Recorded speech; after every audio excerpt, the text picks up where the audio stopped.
At a family barbecue, my parents casually announced that my sister would be moving into my spare room. I just let them talk. They had no idea I'd moved a week ago. When she showed up with boxes, ringing the doorbell, no one responded.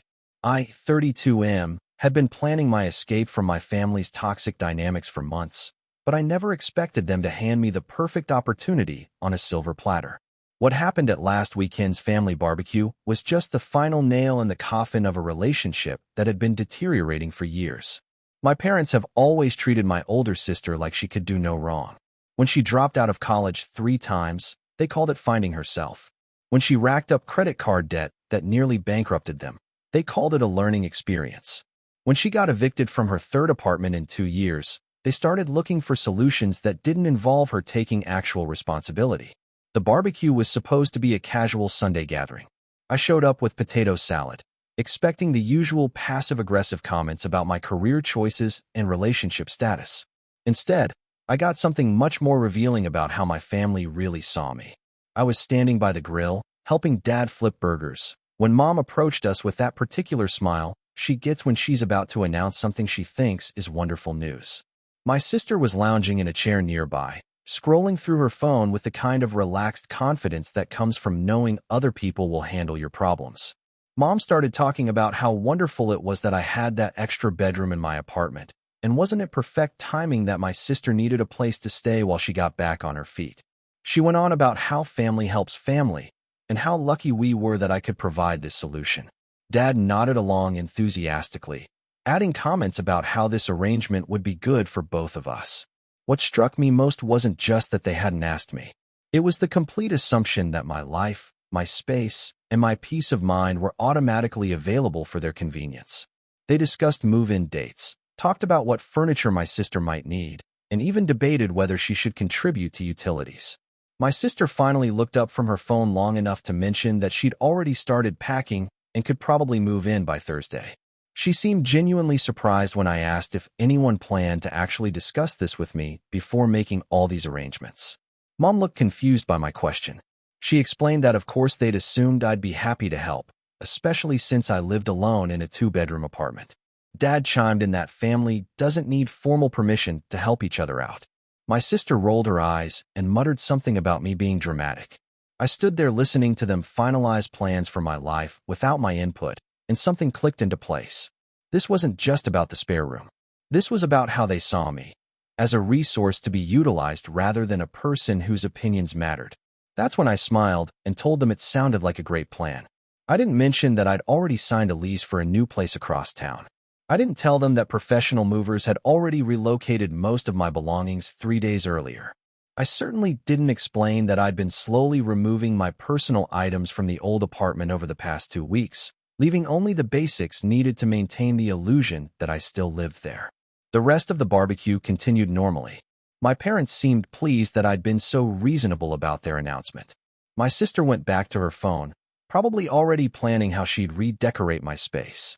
I ate my burger and listened to them discuss logistics with the detached interest of someone watching a movie about someone else's life.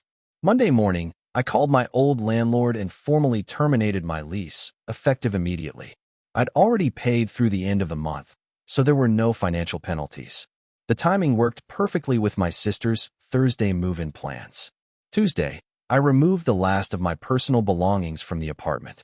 I left behind the furniture I didn't want to keep, an old couch, a dining table I'd inherited from my grandmother but never liked, and some basic kitchen appliances that came with the place.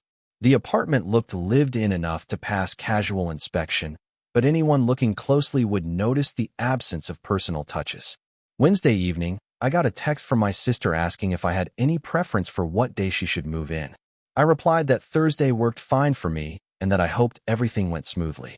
I wasn't technically lying. Thursday arrived with perfect weather for moving. I went to work as usual, then spent the evening at my new place, arranging furniture and enjoying the peace of a space that was entirely mine. I turned off my phone after lunch, wanting to give my family time to discover the situation without immediately having to deal with their reaction. When I finally checked my messages Friday morning, I found a progression that was almost entertaining to read in chronological order. The first message, sent Thursday around noon, was from my sister asking if I was coming home early to help with the move. The tone was casual, almost presumptuous. By 2 in the afternoon, the messages had taken on a different quality.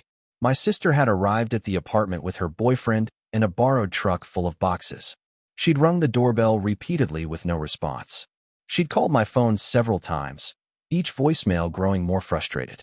The 3 o'clock message was from Mom, asking if I was aware that my sister was trying to reach me. She mentioned that they were waiting outside the apartment and wondered if I'd forgotten about the moving day. By 4:30, Dad had joined the conversation. His message was more direct, asking exactly where I was and why I wasn't answering my phone. He mentioned that my sister and her boyfriend had been waiting for over 2 hours and that this was becoming embarrassing. The 5:15 message from my sister was significantly less friendly than her earlier communications. She wanted to know what kind of game I thought I was playing and demanded that I call her back immediately. Mom's 6 o'clock message attempted a more diplomatic approach. She suggested there might be some misunderstanding and asked me to please contact them to sort things out. She mentioned that they'd tried asking the building manager for help, but he'd told them he couldn't let anyone into the apartment without the tenant's permission. The final message of the day came at 7:45 from Dad. He'd clearly moved past diplomatic solutions. He told me that whatever point I thought I was making, I'd made it, and it was time to stop being childish and help my sister with this move. I spent Friday morning crafting a carefully worded response that I sent to the family group chat they'd created months earlier for coordinating gatherings. I apologized for any confusion about the moving arrangements. I explained that I'd relocated to a new apartment the previous week and was no longer living at the old address. I mentioned that I'd tried to find an opportunity to share this news, but hadn't wanted to interrupt their detailed planning at the barbecue. I suggested they might want to make alternative arrangements for my sister's housing situation. The response was immediate and predictably explosive. My phone started ringing within minutes of sending the message. I let the calls go to voicemail while I went about my morning routine in my new place. The messages that accumulated over the next hour provided an interesting insight into how each family member processed unexpected information. Mom's initial response focused on confusion and concern. She couldn't understand why I hadn't mentioned the move earlier, especially when they were discussing plans that involved my old apartment. She wanted to know when I'd decided to move and why I'd kept it secret from the family. Dad's reaction was more direct. He accused me of deliberately setting up an embarrassing situation and demanded to know what I thought I was accomplishing with these games. He insisted that I should have spoken up during the barbecue discussion instead of letting them make plans based on false information. My sister's messages were the most revealing. Her first response was pure anger about the wasted time and effort. She wanted to know how I could let her pack everything and arrange help with moving without bothering to mention that I no longer lived where they thought I lived. But her second message showed a different kind of frustration. She demanded to know where I'd moved and suggested that maybe the new place had extra space she could use instead. The assumption that my housing situation existed primarily to solve her problems hadn't changed just because the location had. I waited until evening to respond, giving everyone time to fully process the situation. My reply was brief and matter-of-fact. I explained that I'd moved to a smaller place that better suited my current needs. I acknowledged that the timing had created some confusion, but pointed out that I hadn't actually agreed to the arrangement they discussed at the barbecue. I wished my sister luck with finding alternative housing and suggested that maybe this was an opportunity for her to explore more independent solutions. The family group chat went silent for almost 24 hours after that message. When the responses finally came, they revealed something interesting about how my family had processed the entire situation. Mom sent a long message about family obligations and how disappointed she was in my behavior. She couldn't understand how I could be so selfish when my sister was going through a difficult time. She insisted that family members should support each other and that my actions showed a disturbing lack of consideration for others. Dad's message was shorter but more cutting. He said he was reconsidering his opinion of the kind of person I'd become and suggested that maybe I needed to think seriously about what family meant to me. My sister's final message in the exchange was perhaps the most honest communication I'd received from her in years. She was furious that I'd made her look foolish in front of her boyfriend and his friends who'd helped with the move. She accused me of sabotaging her life and insisted that I owed her compensation for the time and effort she'd wasted on the failed moving attempt. But buried in her angry rant was the admission I'd been waiting for. She'd never actually intended to treat my apartment as a temporary solution. She'd already been planning to stay indefinitely, assuming I'd be too polite to set boundaries once she was established in the space. I printed out screenshots of that entire message thread and filed them away. Not because I planned to use them against anyone, but because I wanted physical proof that my decision had been the right one. Update 1. 3 weeks have passed since what my family now refers to as the moving day disaster. The initial anger has settled into something more like a Cold War, with occasional attempts at negotiation that revealed just how little they understand about what actually happened. Mom called last Sunday, apparently under the impression that enough time had passed for me to have learned my lesson. She suggested that maybe we could all meet for dinner to discuss how to move forward as a family. When I asked what she meant by moving forward, she explained that my sister had found a temporary solution but was still looking for something more permanent. The temporary solution, it turns out, is sleeping on a friend's couch while her belongings sit in a storage unit that Dad is paying for. Mom seemed to think this information would make me feel guilty enough to offer alternative assistance. I asked Mom if she'd given any thought to why I might have moved without telling the family. She seemed genuinely confused by the question. In her mind, my reaction had been an overreaction to a simple misunderstanding about communication. When I pointed out that they'd made detailed plans for my living space without including me in the conversation, she insisted that they'd naturally assumed I'd want to help. She couldn't seem to grasp that the assumption itself was the problem. Dad took a different approach when he called Tuesday evening. He wanted to know exactly what I was hoping to accomplish with what he called my tantrum. When I explained that I wasn't trying to accomplish anything other than living my own life without having decisions made for me, he accused me of being deliberately obtuse. He told me that families make sacrifices for each other and that my unwillingness to help my sister showed a selfishness that concerned him. When I asked if he'd considered that maybe my sister could make some sacrifices too, like getting a job that paid enough to cover rent, he changed the subject. The most interesting conversation came Wednesday, when my sister called directly instead of going through our parents. She'd apparently spent some time thinking about the situation and wanted to make what she called a reasonable proposal. She'd found a one-bedroom apartment she could afford if she had help with the security deposit and first month's rent.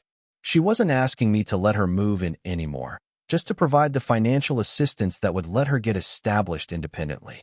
When I asked why she thought I should pay for her apartment, she explained that this whole mess could have been avoided if I'd just been honest about my moving plans from the beginning. In her logic, my failure to prevent their misunderstanding made me partially responsible for the consequences. I told her I hoped she found a solution that worked for her, but that I wouldn't be providing financial assistance for her housing. She asked what I expected her to do, and I suggested she might consider the same options available to anyone else in her situation: find a roommate, look for cheaper places, or increase her income. She hung up on me, but not before telling me that she'd never realized how cold I could be. Update 2. It's been 2 months now, and my family has apparently moved through the stages of grief and landed somewhere between depression and acceptance. The Cold War has given way to a strange kind of détente where everyone pretends the situation is normal, while clearly hoping I'll eventually crack and return to my previous role. My sister found a roommate situation that's working out reasonably well, though Mom makes sure to mention whenever we talk that the living conditions aren't ideal and that she's still struggling financially. These updates feel like progress reports designed to wear down my resistance over time. Dad has taken to sending me articles about the importance of family bonds and forgiveness. Last week's selection was about how successful people maintain strong relationships with their relatives despite minor disagreements. I'm not sure if he realizes how transparent this strategy is. The most telling development came 3 weeks ago when they invited me to Mom's birthday dinner. I agreed to attend, curious to see how they'd handle the first extended family interaction since the moving incident. The evening was surreal in its determination to pretend nothing had changed. My sister was there with her new roommate, who seemed nice enough but clearly had no idea about the family dynamics she'd walked into. Everyone was aggressively normal, asking about my new apartment and job as if the previous months of conflict had never happened. It wasn't until after dinner, when we were all sitting in the living room, that the real purpose of the gathering became clear. Mom started talking about how nice it was to have everyone together again, and how family disagreements shouldn't be allowed to permanently damage relationships. Dad chimed in with observations about how people sometimes take extreme positions when they're feeling stressed or overwhelmed, but that time and perspective usually help everyone find more reasonable middle ground. My sister added her own thoughts about how the whole apartment situation had been a learning experience for everyone, and how she'd grown from having to find her own solutions. I realized I was witnessing a carefully orchestrated intervention designed to give me an opening to apologize and return to the family fold. They'd constructed a narrative where everyone had learned and grown, and now we could all move forward with better understanding and communication. The problem was that their version of learning and growing didn't seem to include any recognition of why I'd felt the need to move out and keep it secret. In their story, I'd overreacted to a simple miscommunication. They'd been hurt by my deception, and now we could all be more direct with each other going forward. When they finished their presentations and looked at me expectantly, I thanked them for the birthday dinner and said I was glad my sister had found a living situation that was working for her. Then I gathered my things and left. The silence that followed my departure was apparently deafening, according to the text my sister sent later that evening. She wanted to know what more I needed them to do to fix things between us. I replied that I didn't need them to do anything. I was happy with how things were working out for everyone. She was learning to handle her own problems. Our parents were getting some practice with not managing everyone's life decisions, and I was enjoying the peace of my new place. She didn't respond to that message. The real test of this new family dynamic came last week when Mom called with news that Dad had been in a minor car accident. Nothing serious, just some bumps and bruises, but she wanted to make sure I knew what had happened. I thanked her for letting me know and asked if he needed anything. She said he was fine, but seemed surprised when I didn't immediately offer to come over or rearrange my schedule to help with whatever might need doing. After confirming that he wasn't seriously injured and didn't need medical assistance, I told her I was glad he was okay and asked her to give him my best wishes for a quick recovery. The conversation ended with an awkward pause that felt familiar. She'd expected my concern about Dad's accident to override whatever boundaries I'd established and return me to my previous role as the family member who dropped everything to help with any crisis. When that didn't happen, she seemed unsure how to proceed. We said goodbye politely, but I could tell she was processing the realization that my relationship with the family had fundamentally changed rather than just temporarily shifted. Update 3. 6 months have passed since the barbecue incident, and I'm writing this final update from my new apartment where I'm preparing dinner for friends who actually ask before assuming they can use my space. The most significant development came 2 weeks ago when my sister called with what she described as important news. She'd been offered a promotion at work that would require relocating to another state, and she wanted the family's input on whether she should accept it. During our conversation, something interesting happened. For the first time in years, she asked my opinion as if it actually mattered to her. Not because she needed something from me, but because she valued my perspective on a decision that would affect her future. We talked for almost an hour about the pros and cons of the opportunity, the challenges of starting over in a new place, and whether the career benefits justified leaving behind her support network. It was the most honest conversation we'd had since we were teenagers. Near the end of our call, she brought up the apartment situation from 6 months earlier. She said she'd spent a lot of time thinking about what had happened and had come to realize that she'd never really considered how her problems affected other people's lives. She didn't exactly apologize, but she acknowledged that she'd made assumptions about my willingness to help that she wouldn't make now. She also mentioned that having to solve her own housing crisis had been stressful at the time, but ultimately made her feel more capable and independent than she'd felt in years. I told her I was proud of how she'd handled the situation and that I thought the job opportunity sounded like exactly the kind of challenge that would help her continue growing. She decided to take the promotion. My parents' reaction to her decision was revealing in ways I don't think they intended. Mom immediately started talking about how they'd miss having her nearby and wondering aloud if she'd really thought through all the implications of moving so far away. Dad expressed concerns about her leaving behind the support system she'd built locally, as if the support system hadn't primarily consisted of them solving her problems for her. Neither of them seemed to recognize that their daughter was making the kind of independent, forward-thinking decision they'd been encouraging her to make for years. Instead, they seemed threatened by her willingness to pursue opportunities that didn't involve their direct involvement. The farewell dinner they organized was smaller and quieter than usual family gatherings. My sister seemed excited about her new adventure, but also nervous about handling everything on her own.